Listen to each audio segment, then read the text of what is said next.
نفس بدترین دشمن ہے، تو یہ جو بھی کچھ کر رہا ہو، جو بھی کچھ سجا رہا ہو، جو بھی کچھ دکھا رہا ہو، جو کچھ بھی بتا رہا ہو، ہر حال میں دشمن کی بات دشمنی ہے۔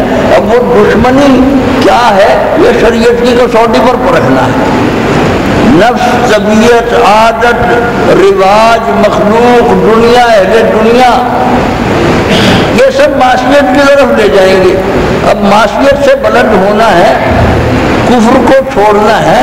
کس طرح چھوڑنا ہے کہ نفس بہترین یا بدترین دشمن ہے، جب اس کی دشمنی کے یہ پھل ہوگا، اس کے ثمرات ہوں گے کہ پھر اپنی نالائقی کھلے گی، نالائقی کھلے گی تو پھر ذوق عبادت بڑھے گا، پھر وہ عبادت ہوگی، پھر عبادت کی اطاعت کی لذت آئے گی۔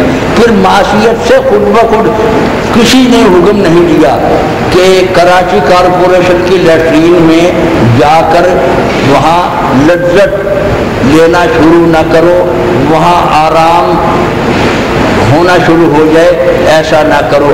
خود بخود ہی غلاظت کو، مہلک ترین کو مہلک ترین، غلیظ ترین کو غلیظ ترین سمجھنے کا، مادی غلاظتوں کو غلاظت سمجھنے کا ایک مادی علم دیا گیا ہے۔ اس لیے ان غلاظتوں کے غلاظت ہونے کا حکم نہیں دینا پڑتا ہے۔ جب قلب کی حالت ایمان اور کفر، اطاعت اور بغاوت،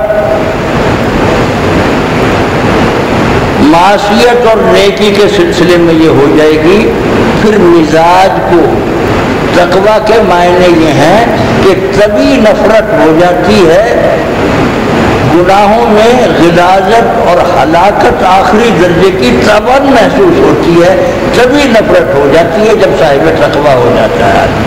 اور اطاعتوں اور نیکیوں، ضرور شریف پڑھنے اور استغفار پڑھنے اور احکام الہی پر چلنے کی ایک طبی رغبت ہو جاتی ہے۔